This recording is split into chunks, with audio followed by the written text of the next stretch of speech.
सभी को नमस्कार।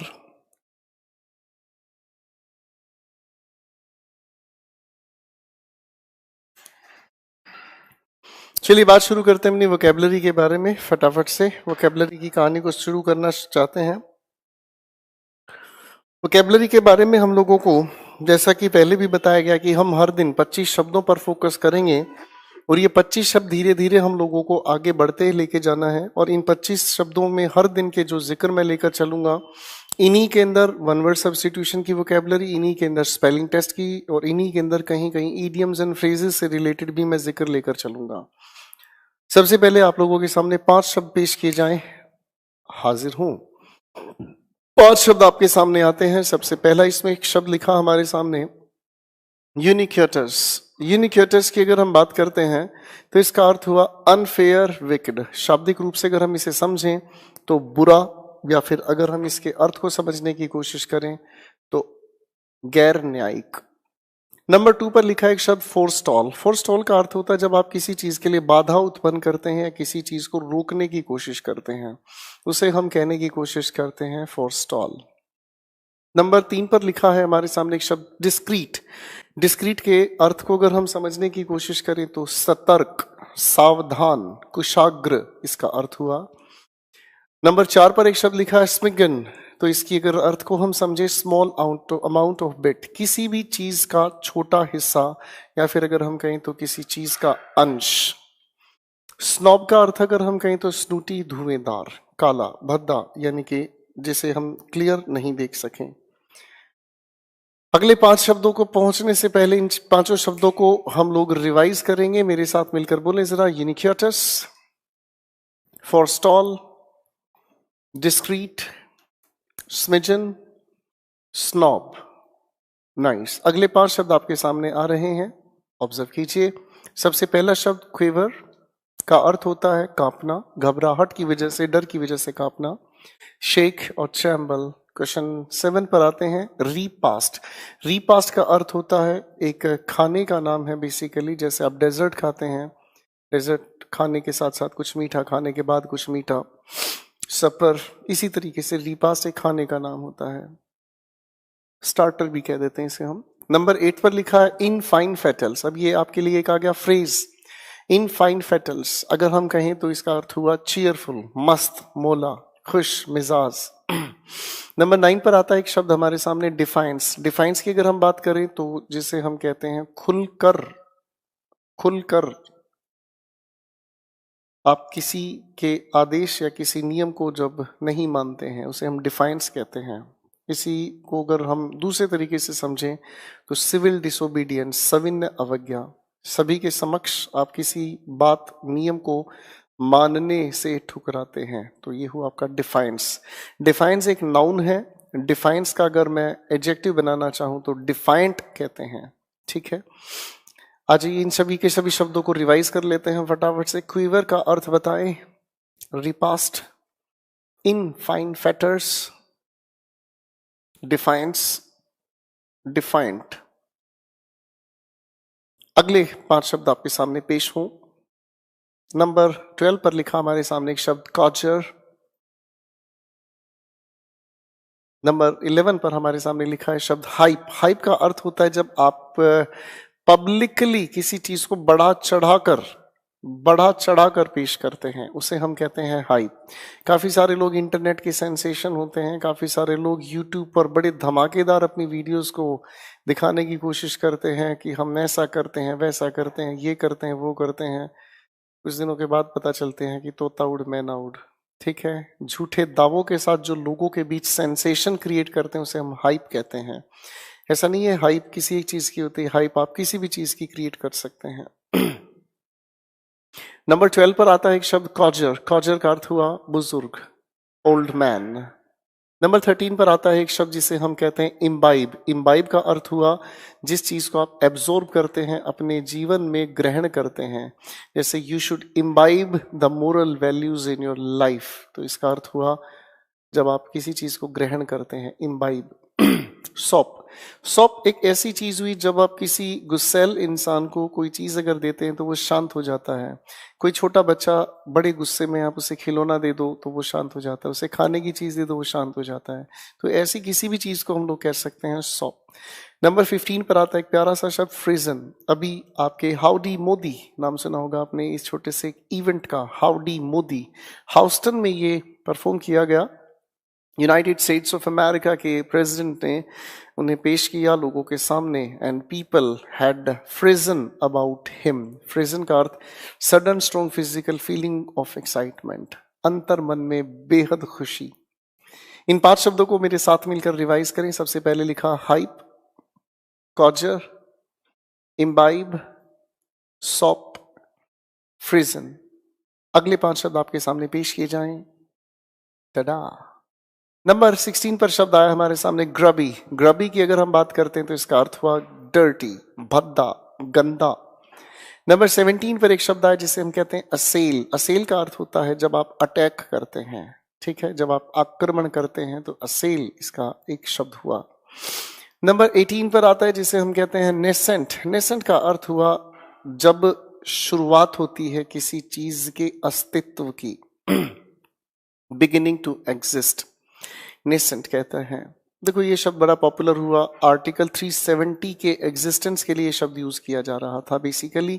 तो नेसेंट का अर्थ हुआ किस सेंस में कि जब पाकिस्तान का जन्म हुआ तो पाकिस्तान के जन्म के साथ कश्मीर को लेकर होड़ लगाई गई, कश्मीर किसके अधीन आए, ठीक, and it was nascent at that time.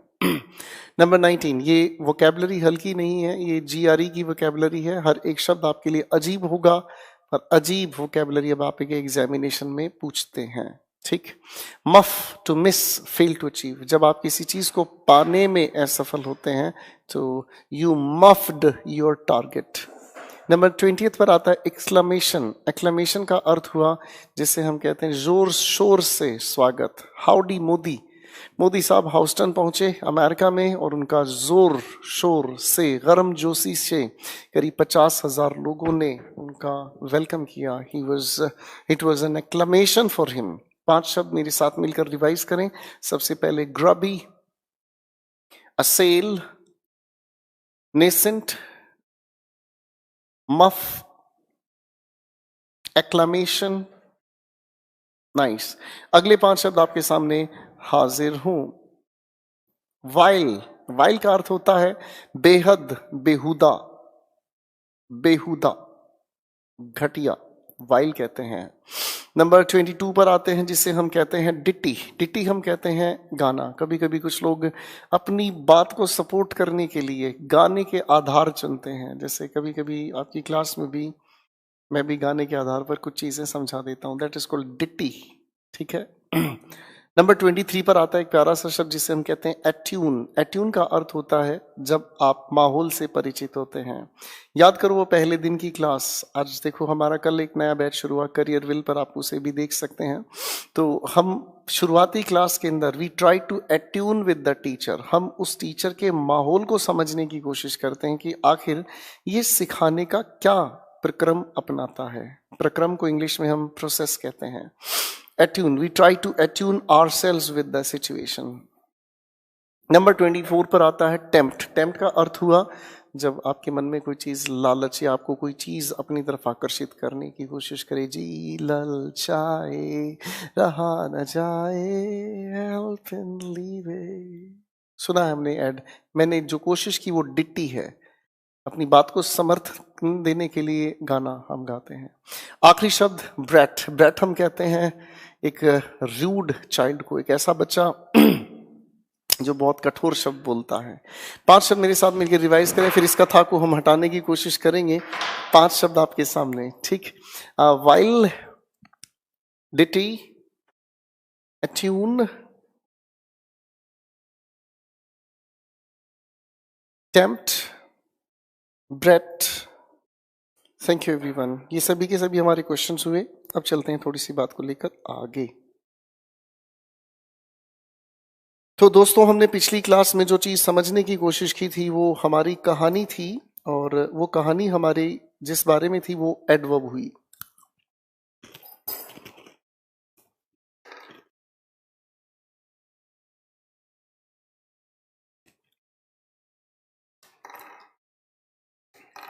अगर हम एडवर्ब को थोड़ा ध्यान से रिवाइज करने की कोशिश करें तो पिछली क्लास में हम लोगों ने एडवर्ब के जिक्र को समझा और एडवर्ब में हम लोगों ने करेक्ट यूसेज पर अपनी बातचीत को पहुंचा दिया था, जिसमें पहले हमने ओनली को समझा, उसके बाद हम लोगों ने समझने का काम किया दो शब्दों को, एक हुआ वेरी और एक हुआ मच।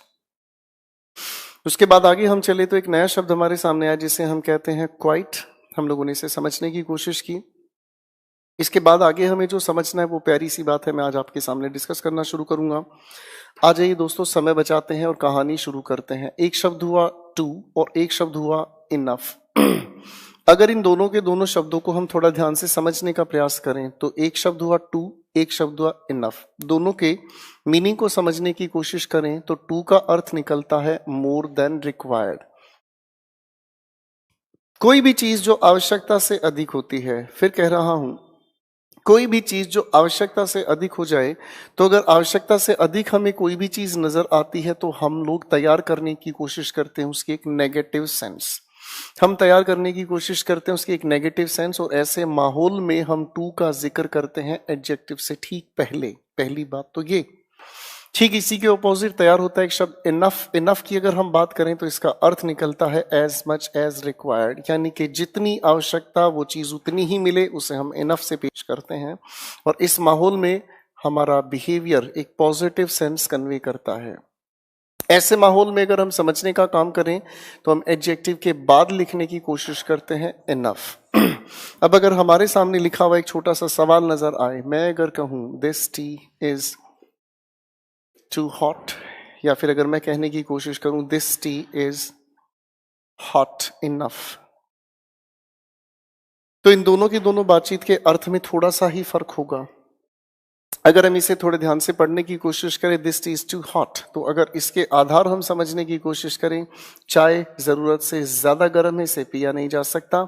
अगर मैं कहता हूं this tea is hot enough, तो इसका अर्थ हुआ कि हमारी इस बातचीत में चाय उतनी गर्म है जितना कि पिया जा सके। तो इनके छोटे छोटे आधार हमारे परीक्षा में काम आते हैं। किस तरीके से, मैं छोटी छोटी बातों को समझना समझाना आपके सामने पेश करूंगा। अटेंटिवली सुने, समझें। कुछ सवाल आपके सामने लिख रहा हूं, ध्यान से देखें, फिर कहानी को समझने की कोशिश करेंगे।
मैं अगर इन लिखे हुए सेंटेंसेस को थोड़ा ध्यान से देखूं तो इन सेंटेंसेस के अंदर ही ये थियरी बड़े प्यार से हमें अप्लाई करनी होगी और इनके हर एक शब्द को समझने की कोशिश करेंगे।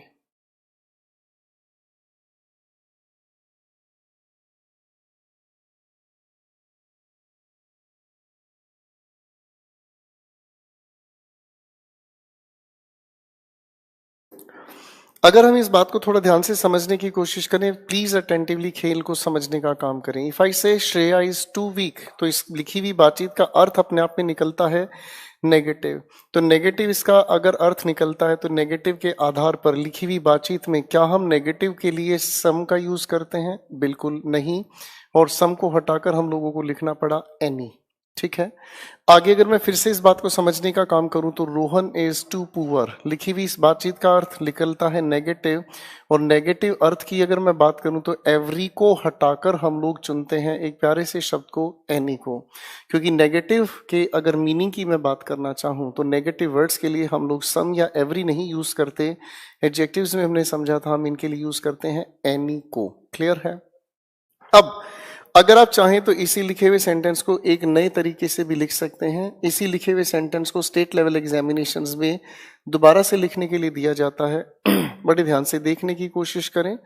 सवाल तैयार हुआ, श्रेया इज सो वीक, आगे हमने चुना दैट, और इसी बातचीत को अगर आगे हम बढ़ाने का काम करते हैं तो कोई इंसान अगर वीक है तो उस इंसान के बस का है नहीं कि वो किसी भी वेट को उठा सके। हमने लिखा शी, बात यहाँ प्रेजेंट की है तो यहाँ पर भी हम लोगों ने चुना कैन नॉट कैरी, और आगे हम लोगों ने लिखा वेट। तो यहाँ से ये बात जस्टिफाई होती है कि इस एनी की वजह शायद यहीं इस लिखे हुए नोट के अंदर छिपी हुई थी। तो इस सेंटेंस को रीराइट करने के लिए दिया जाता है, जैसे आपका एक पेपर हुआ है कुछ ही समय पहले असिस्टेंट कमांडेंट का, उन पेपर में डू एज डायरेक्टेड करके ये क्वेश्चन दिया जाता है कि इस सेंटेंस को सो और दैट के साथ लिखने के एक छोटे से तरीके को समझाएं। क्वेश्चन नेक्स्ट की अगर मैं बात करता हूं तो लिखा है Rohan is too poor to afford anything. लिखे हुए सेंटेंस को मैं चाहूं तो लिख सकता हूं दोबारा से, रोहन इज सो पुअर, और उसके बाद आगे हम लोगों ने लिखने की कोशिश की दैट ही। अब कोई इंसान अगर गरीब है तो वो ये काम कर नहीं सकता, हमने लिखा आगे कैन नॉट अफोर्ड एनीथिंग। तो बच्चों यहां से एक छोटी सी बातचीत का हम लोगों को दायरा समझ आता है कि लिखे हुए सेंटेंसेस के अंदर अगर हम टू के साथ बात करना चाहें, 2+V1, तो आगे लिखे हुए सेंटेंसेस में सम की जरूरत नहीं, इसी की जगह एवरी की जरूरत नहीं, इन सभी को हटाकर हम लोग एक ही शब्द को चुन रहे हैं, और वो क्या हुआ, एनी। इस टू और टू के ठीक बीच लिखे हुए शब्द को अगर प्यार से समझा जाए तो वो एक एडजेक्टिव होता है। ठीक है बच्चों, एडजेक्टिव होता है। आप चाहें तो इसी लिखे हुए सेंटेंसेस को रीराइट भी कर सकते हैं। इस टू को हटाकर लिखने का काम हुआ सो, आगे लिखने का काम किया हम लोगों ने दैट, और इस सो और दैट के ठीक बीच हम लोग लिखने की कोशिश करते हैं एडजेक्टिव। याद रखने की बात यहीं से आती है हमारे समक्ष, और उस बात को हम कहें अगर हमारी इस बातचीत को हम देखने की कोशिश करें और लिखी जाए इनएबिलिटी, तो इनएबिलिटी को बताने के लिए हम लोग प्रेजेंट में यूज करते हैं कैन नॉट। बात अगर पास्ट की एबिलिटी ना दिखानी हो तो हमने यूज किया कुड नॉट। क्लियर है। और अगर मान लो हम लोग इसी की जगह बताने की कोशिश करते हैं बिहेवियर, व्यवहार, तो सर प्रेजेंट के लिए हम यूज कर सकते हैं डू या डज के साथ नॉट, और अगर बात अगर पास्ट की है तो हम यूज कर सकते हैं डिड नॉट। तो ये छोटे छोटे शब्दों का ध्यान रखना जरूरी हुआ। आज जो बच्चों अपने वापस क्वेश्चन पर काम करते हैं। कोई इंसान अगर वीक है तो उसके अंदर एबिलिटी ही नहीं है वो कैरी कर सके। कोई इंसान अगर गरीब है तो उसके अंदर एबिलिटी ही नहीं है खर्च को झेल सके। अब इस लिखे हुए सेंटेंस को अगर मैं देखना चाहूं, दिया वॉज टू लेजी, लिखे हुए सेंटेंस का मीनिंग नेगेटिव हुआ। नेगेटिव होने की वजह से क्या इस नो की हमें जरूरत थी? नहीं। इस नो को हटाकर फिर हम लोगों ने लिखा एनी। इसका मतलब इसी जिक्र में अगर हम लोगों को यहाँ नो भी लिखा मिले, को हटाकर हम लोग लिखने का प्रयास करते हैं एनी को। ठीक है। अब हमारे सामने इस लिखे हुए सेंटेंस को भी मैं दोबारा से लिखने की कोशिश करूंगा, और सवाल तैयार हुआ, दिया वॉज सो लेजी। अब इस बात को थोड़ा ध्यान से देखने की कोशिश करो। अगर कोई इंसान लेजी है तो लेजी होने का मतलब क्या हुआ? वो इंसान काम तो कर सकता है पर काम करता नहीं है। अगर काम कर सकता है और काम करता नहीं तो ये तो व्यवहार की बात हुई। इसीलिए आपने आगे लिखा दैट शी, क्योंकि यहाँ बात पास्ट की हुई तो पास्ट होने के लिए बिहेवियर बताना है, तो डिड नॉट डू एनीथिंग। ठीक है बच्चों। अब अगर हम आगे चलने की कोशिश करें तो सेंटेंस लिखा हमारे सामने, Raunak became too happy to help someone. अब अगर मैं इस बात को ध्यान से समझने की कोशिश करूं तो ये जो हमारे सामने लिखे हुए हैं इनको भी थोड़ा गहराई से समझा जा सकता है। हम लोगों ने अभी अभी समझने की कोशिश की, टू हम लोग कन्वे करने के लिए यूज करते हैं नेगेटिव सेंस, तो टू के साथ जो जुड़ने वाला एडजेक्टिव है वो अनप्लीजेंट हो। अनप्लीजेंट का मतलब क्या हुआ? एक ऐसा एडजेक्टिव जो नेगेटिव मीनिंग कन्वे करता है। ठीक है। जैसे अगर मैं कहना चाहूं सैड, तो सैड एक नेगेटिव मीनिंग कन्वे करता है, लेकिन अगर मैं कहूं हैप्पी तो ये नेगेटिव नहीं, ये पॉजिटिव, यानी कि टू का जिक्र हम करते हैं अनप्लीजेंट के लिए, जबकि लिखी हुई बातचीत अगर नजर आए प्लीजेंट तो इसके लिए हम लोग यूज करते हैं एक प्यारा सा शब्द इनफ। इन दोनों का ध्यान रखा जाए। अब अगर एक बार ध्यान से हम देखने की कोशिश करें, टू के साथ लिखा हुआ है शब्द वीक, वीक होना नेगेटिव यानी कि अनप्लीजेंट हुआ। टू के साथ लिखा है पुअर, पुअर का मतलब अनप्लीजेंट। अगर मैं देखना चाहूं लेजी, टू के साथ जच रहा है, अनप्लीजेंट है। अगर मैं इसकी बात करता हूं रौनक बिकेम टू हैप्पी, तो मेरे दोस्तों हैप्पी से जुड़ा हुआ अगर ये शब्द है तो ये अनप्लीजेंट नहीं, ये तो प्लीजेंट है। इसका मतलब इस टू को हटाकर मुझे यहां पर लिखना होगा इनफ। ठीक है, और इनफ के मुताबिक समवन अपने आप में ठीक है। हो सकता है आप में से कोई बच्चा यहाँ एनीवन चिपकाए बैठा हो, कृपया ध्यान दें। इस लिखे हुए सेंटेंस को अगर मैं सर चेंज करने की कोशिश करूं तो Raunak became so happy that he. अब देखने की कोशिश ये हुई कि हम इस लिखे हुए सेंटेंस में एबिलिटी बताने की कोशिश करते हैं या व्यवहार। अब कोई इंसान खुश है तो उसके व्यवहार की बात है, तो यहां पर हमने पास्ट के अकॉर्डिंग चले, हेल्प्ड समवन। नेक्स्ट सेंटेंस भी है लिखा हमारे सामने, शी वॉज टू इनोसेंट। अब देखो ध्यान से जरा भैया, इनोसेंट होना प्लीजेंट होता है, मासूम होता है इनोसेंट का अर्थ। तो इनोसेंट के साथ जो हम शब्द आगे लिखेंगे वो इनफ हुआ। अगर हम ट्रांसफॉर्म करें, इसे चेंज करने की कोशिश करें तो she was so innocent that she trusted everyone. ठीक है भाई, तो ये हुआ हमारे सामने छोटा सा चेंज। अब पहले एक बार 1 मिनट के लिए मैं रुक रहा हूं, इन्हें थोड़ा ध्यान से आप देख लें प्लीज, फटाफट से इन्हें देख लीजिएगा।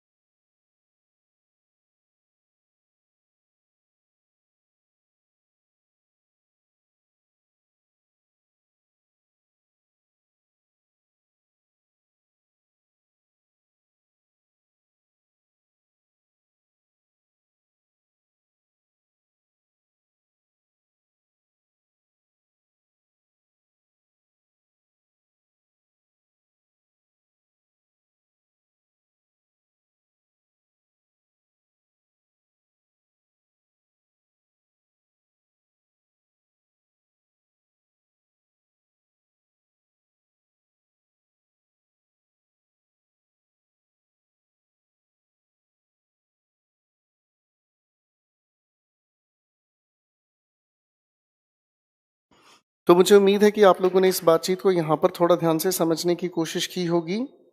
आइए बच्चों, कहानी को थोड़ा आगे लेके चलते हैं। अब आप लोगों की परीक्षा में जो सवाल मिलते हैं इनसे रिलेटेड वो क्या है, उसे थोड़ा ध्यान से देखने की कोशिश करें। और बच्चों, ये प्लीजेंट अनप्लीजेंट की कैटेगरी का ध्यान रखें। बहुत बार ये सवाल परीक्षा में पूछे जाते हैं, और जब ये सवाल मिलते हैं परीक्षा का लेवल बहुत अच्छा होता है और स्टूडेंट्स उलझते हैं इन सवालों में। ठीक है भैया, जिस क्वेश्चन को पढ़ने में आप लोगों को 1 बार 2 बार 3 बार अगर दिमाग लगाना पड़े तो इसके साफ से अर्थ निकलते हैं कि आपकी तैयारी जीरो है। ठीक है बच्चों, और अगर तैयारी जीरो है तो फिर भैया एक अच्छी जगह पर पढ़ने की जरूरत है। ठीक है, और मुझे लगता है अगर डेस्टिनेशन आपका सही है तो फिर तो दिक्कत नहीं है।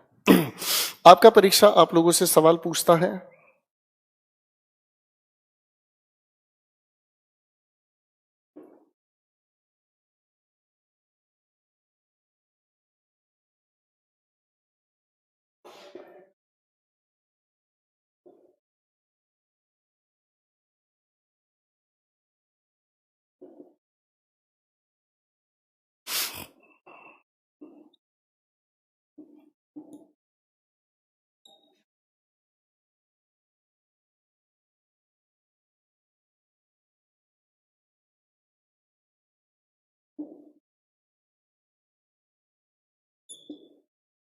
मेरे सामने 2 सवाल लिखे हुए हैं, अगर इन दोनों के दोनों सवाल को ध्यान से देखा जाए तो कहानी समझ आनी शुरू करेंगी आपको बड़े प्यार से।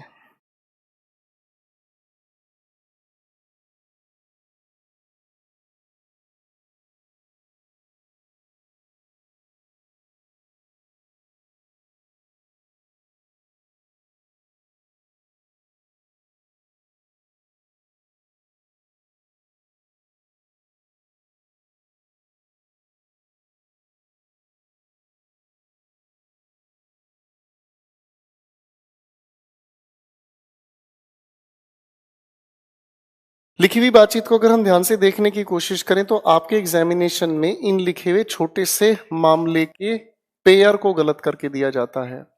हम यहां से समझ ही गए हैं कि टू के साथ टू प्लस वी1 का जिक्र होगा और सो के साथ दैट का जिक्र होगा और इनके पेयरिंग इस तरीके से गलत बनाकर दे दिए जाते हैं। अभी लिखे हुए सेंटेंस को अगर ध्यान से देखा जाए, Rahul seems so rigid to talk sensibly. अरे भैया देखने से ही समझ में आ रहा है, तो इसको हटाकर अगर हम कहने की कोशिश करें तो टू के ज्यादा अप्रोप्रिएट हुआ। ये इंप्रूवमेंट में मिलता है, एरर में मिलता है, कहानी बहुत है इनके साथ।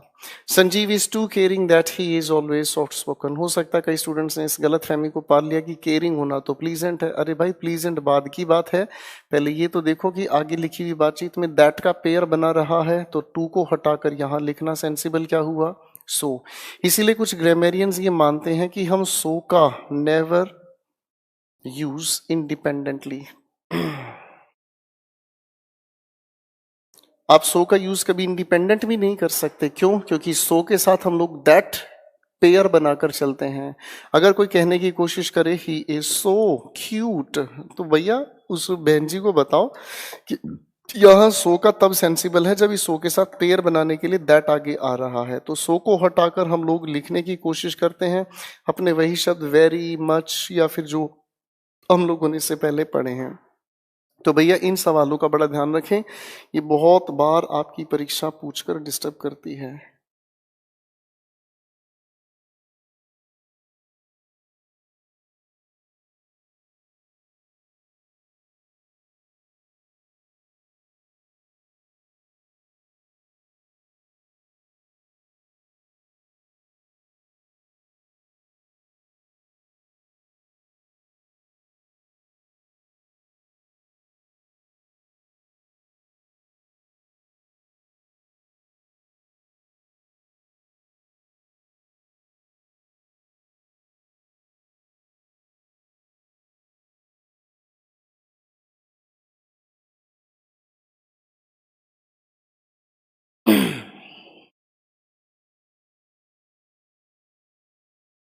अब आप इन चीजों को अगर ध्यान से समझने का काम करेंगे तो और भी बहुत खूबसूरत चीजें इनके साथ उलझती चली जाती हैं।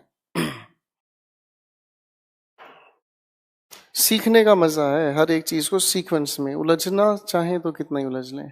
अगर मैं कहने की कोशिश करूं he is fairly too smart in our office. अगर मैं कहने की कोशिश करूं राहुल seems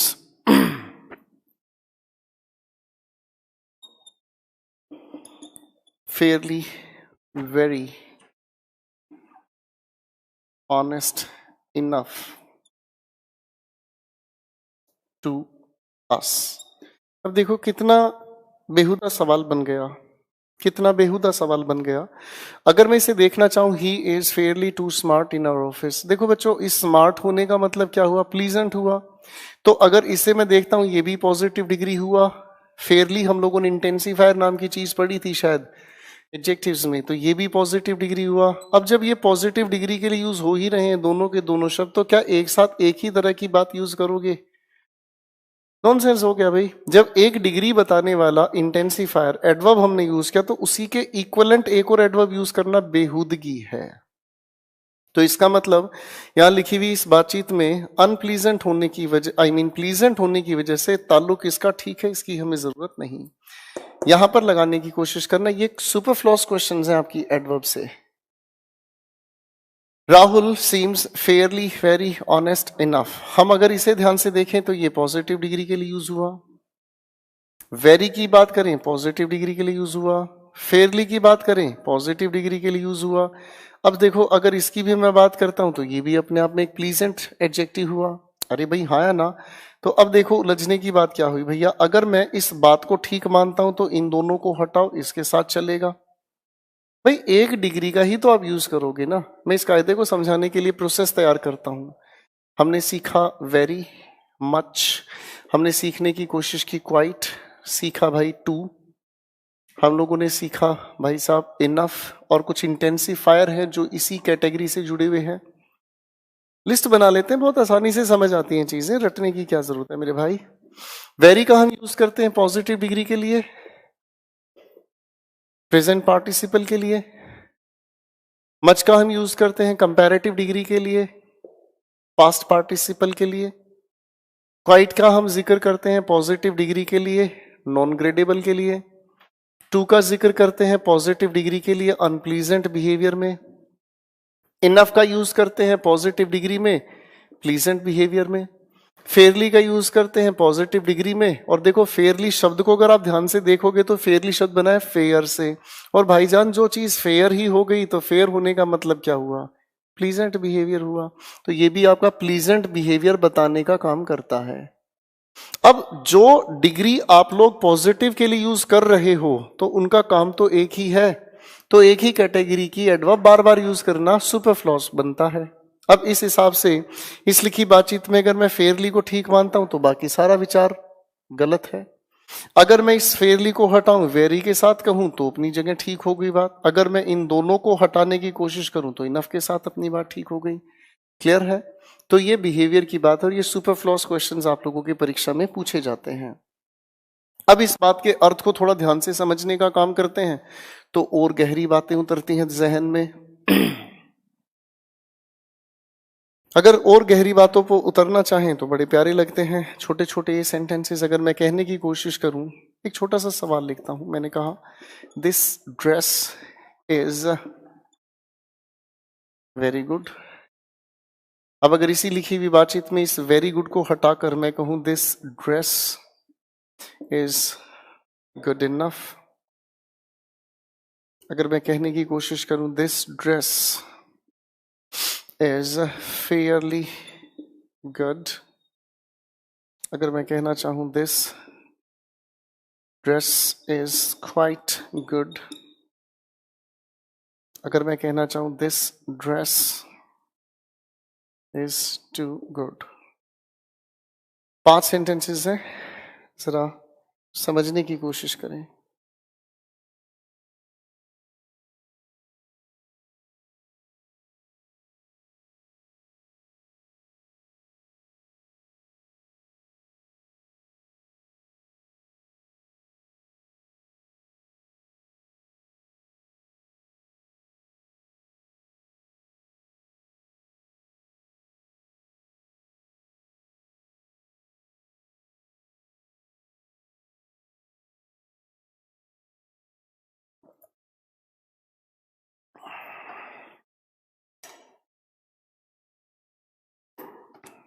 अगर मैं इस बात को थोड़े ध्यान से समझने की कोशिश करूं, मान लीजिए मेरे दोस्तों अगर आप एक शॉपिंग करने के लिए जा रहे हैं भाई साहब, तो शॉपिंग करने के लिए जब आपके सामने कोई ड्रेस आइटम रखा हुआ हो तो आप उस ड्रेस आइटम को खरीदने से पहले इनमें से किसी एक व्यवहार को समझने की कोशिश करते हैं, इनमें से कोई एक सेंटेंस बोलने की कोशिश करते हैं।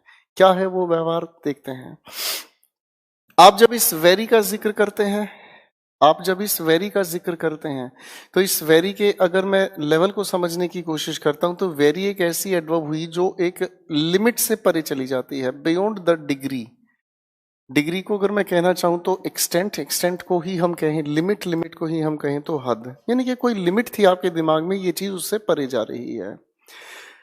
आप कोई शर्ट खरीदने जा रहे हैं, आपके सामने दुकानदार ने शर्ट रखी, आपको शर्ट दिखाने के साथ साथ आपसे पहले बजट पूछा, हाँ जी सर कितने तक की शर्ट आप कहोगे, तो आपने कहा सर मुझे 3,000 रुपये तक की शर्ट रखो। उस इंसान ने आपके सामने शर्ट दिखाई, देखो सर ये 12,000 रुपये की शर्ट है, तो आप क्या कहोगे, this dress is very good. इसका मतलब जितनी लिमिट मेरी है उससे ये परे चली गई, आया ना। अगर मैं कहने की कोशिश करूं this dress is good enough, तो इसका मतलब समझ में आता है एज मच एज रिक्वायर्ड, भाई जितनी आपको जरूरत थी उतनी ही है, यानी कि ड्रेस को खरीदने की पॉसिबिलिटी यहां ज्यादा है। मैं अगर कहूं this dress is fairly good, तो देखो यहां पर एक आपका एवरेज मीनिंग तैयार होता है। कैसे? अब कोई भी दुकानदार अगर किसी भी शॉप में शर्ट्स रखेगा तो क्या सोचने वाली बात है, क्या वो कोई बेकार शर्ट रखेगा? टोटल नॉनसेंस हुआ। वो बेकार शर्ट तो नहीं रखेगा, वो जो शर्ट रखेगा डेफिनेटली उसका कलेक्शन अच्छा ही होगा, पर हो सकता है आपके जहन में कौन सा आपको अच्छा लगे और बुरा लगे। Point to be noted. खरीदने की संभावना कम है। मैंने कहा this dress is quite good, देखो कायदे से तो ये लिखा हुआ सेंटेंस गलत है। क्यों? क्योंकि गुड अपने आप में नॉन ग्रेडेबल एडजेक्टिव नहीं है। गुड, बेटर, बेस्ट, ये तो ग्रेडेबल एडजेक्टिव है। लेकिन कभी कभी ग्रेडेबल एडजेक्टिव के साथ हम क्वाइट का जब यूज करते हैं तो क्वाइट का अर्थ हम लोगों ने समझने का काम किया था कंप्लीटली। अब कंप्लीटली के अर्थ को अगर मैं ध्यान से देखना चाहूं तो भैया ये पूरी तरीके से अच्छी है, तो कुल मिलाकर इसका मीनिंग तो यहीं पर तैयार हो रहा है। अरे हाँ है ना। अगर आप कहने की कोशिश करते हैं इट इज क्वाइट गुड, तो इसका मतलब इट इज गुड इनफ। भाई जितना अच्छा होना चाहिए उतना है, पूरी तरह से अच्छा है। यानी कि आप लोगों ने अपनी सोच में एक अच्छा दृष्टिकोण तैयार किया जिसके आधार पर आपने उसे मापने की कोशिश की। दूसरे तरीके से समझें, मैं अगर कहूं for me this car is good enough, अगर इसी बात को मैं कहूं for me this car is quite good, तो इसका मतलब दोनों के मीनिंग तो सेम है। जितनी अच्छी मुझे चाहिए उतनी अच्छी ये गाड़ी है। और क्वाइट गुड का अर्थ मेरी हर एक कंडीशन को कंप्लीटली सेटिस्फाई करती है। तो कभी कभी हम नॉन ग्रेडेबल वाली बातचीत को ग्रेडेबल के साथ यूज करके इसे इनफ से रिप्लेस कर सकते हैं। इन दोनों के मीनिंग में कोई फर्क नहीं है। अगर मैं इस लिखी हुई बातचीत को ध्यान से देखूं टू गुड, तो कभी कभी हम लोग किसी भी ड्रेस आइटम को देखकर एक छोटा सा रिएक्शन पेश करते हैं और हम कहते हैं कि ये ड्रेस अच्छी तो है पर उतनी अच्छी नहीं जितनी अच्छी मुझे चाहिए। इसका मतलब बोली गई इस बातचीत के अंदर आपको दो मीनिंग नजर आ रहे हैं, यही प्लीजेंट है और यही अनप्लीजेंट है। और इसी व्यवहार को बताने के लिए हम एक बहुत प्यारे शब्द का जिक्र ले रहे हैं, रेदर। यही अपने आप में पॉजिटिव, यही अपने आप में कंपैरेटिव, किसी की तरीके से यूज किया जा सकता है। इसी को आप चाहें तो प्लीजेंट के लिए और इसी को चाहें तो अनप्लीजेंट के मिक्स्ड वेरिएशन बताने, दोनों का मिक्स्ड व्यवहार बताने के लिए। कभी कभी हम कहने की कोशिश करें किसी भी चीज के बारे में, हम कहते हैं कि ये कुर्सी अच्छी तो है पर उतनी अच्छी नहीं जितनी मुझे चाहिए। कंपैरिजन हो रहा है, इस बात पे ध्यान से समझें। अब पेपर आपसे सवाल क्या पूछता है, she did not marry him as he was blank tall blank. मैंने दोनों तरफ ब्लैंक लिए हैं क्योंकि कुछ एक एडजेक्टिव्स का जो जिक्र होता है वो पहले बाद में बदल जाता है।